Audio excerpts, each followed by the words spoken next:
everyone, I'm Kat and this is my video. I'm going to try very hard not to ramble too much over the course of this video and make it too long. Promise. Okay, so the first question is, Penny's pretty much the regret queen, but are there any regrets she has specifically about how she handled things with the new council? Short answer is not really. Penn loves the council and all it's become ever since she took over. She's very proud of that, and she loves her people. She loves girls. She loves the things that they've accomplished, fighting evil and the institutions that they've built from headquarters to the big housing project that Gun is taking over. So lots of, pride and feelings of accomplishment and other good things. The one thing that could be sort of like a baby seed of regret, not quite brooding about it in the library, but, could be a thing if courses of events transpire. The thing with Trey getting tortured and then divulging the password for the databases for the council was really terrifying and upsetting for her. And in the back of her mind, she's wondering if maybe the whole brutal, awful training at the academy, back in her day when everything was miserable and hardcore, was maybe necessary in that particular regard. That maybe some of the curriculum is too soft, perhaps, when it comes down to it, when you're in that moment, maybe it's not enough. But it's not a big serious concern yet, but it is something that's sort of back there that she wonders about sometimes. Okay. Had requests to talk about Penny and Lila. I love Penla a lot. When I was first developing Pen, I hadn't really thought about her looking like any other pre-existing character really. But as soon as she started interacting with Lila, it very quickly became apparent that she and Lila were just absolutely perfect foils for each other. They're totally what the other would have been under different circumstances and sides of enemy lines and all that.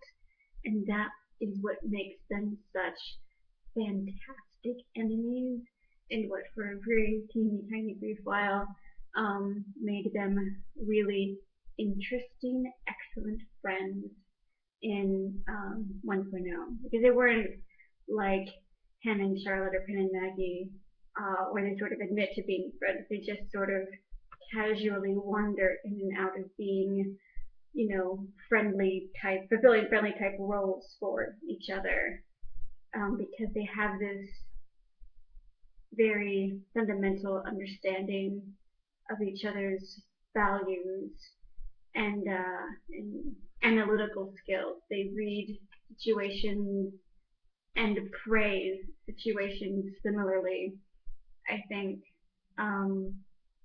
Especially with right now in this verse with Pen and her girls and Lila and her sort of girls, she's starting to become a little more maternal, and so you can see how their similarities and their differences go just beyond a certain ruthless vibe or ambition or determination. It's even more intricate and intense than that.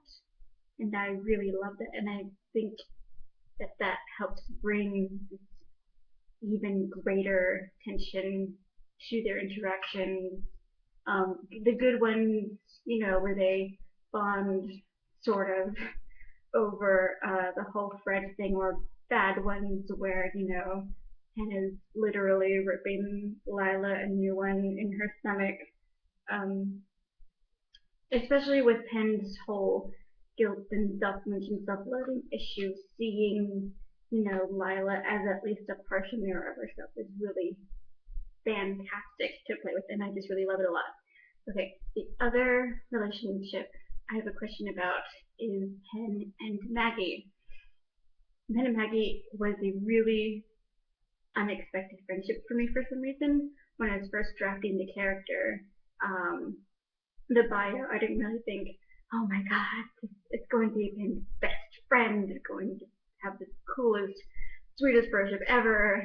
Didn't really click it. I really liked the idea of having someone who is sort of the opposite of Pen while still being a totally rad person. Um, Maggie is way more than that. She has her thing. She is, the opposite of Pen while still being a totally rad person. She's way more outgoing.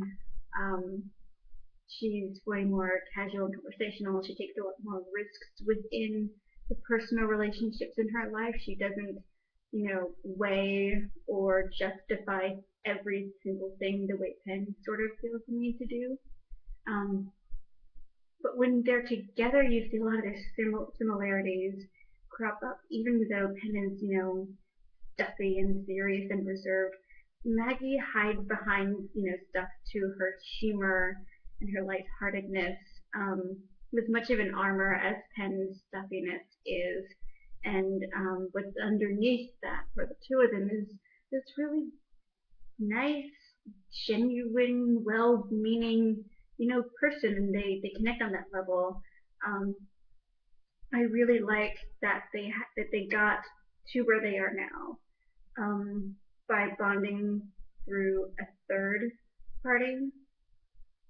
Everything was really tense between them until that whole milkshake anon thing that happened to Pen, and then Maggie sort of came to her defense or to her rescue and consoled her a little, and through bonding over Ben, that opened the door to bonding over other things. And I really like that because that's how things sort of happened with Illyria. There's like this other back door, this other kind of love and friendship and kinship is able to, bring her to these unexpected places. I think Pen and Maggie are really great together, and I think that they could be really badass, fighting evil, doing good, running really rad parties. I mean, with Pen's style and Maggie's whole personality, they could totally, throw some kick-ass parties. Um, I think they're wonderful, and I really love them, and I love what Tuppence has done with the role. Everything about them, from the way Pen makes Maggie sort of serious and somber and face things, into the way Maggie makes Pen laugh at and flirt more so than she normally does with the silliest things. It's really great. I just adore it a lot. Okay, speaking of friendships, and I mentioned Fred and Illyria earlier, I also have a question that says, what are Penelope's feelings around Fred? Illyria?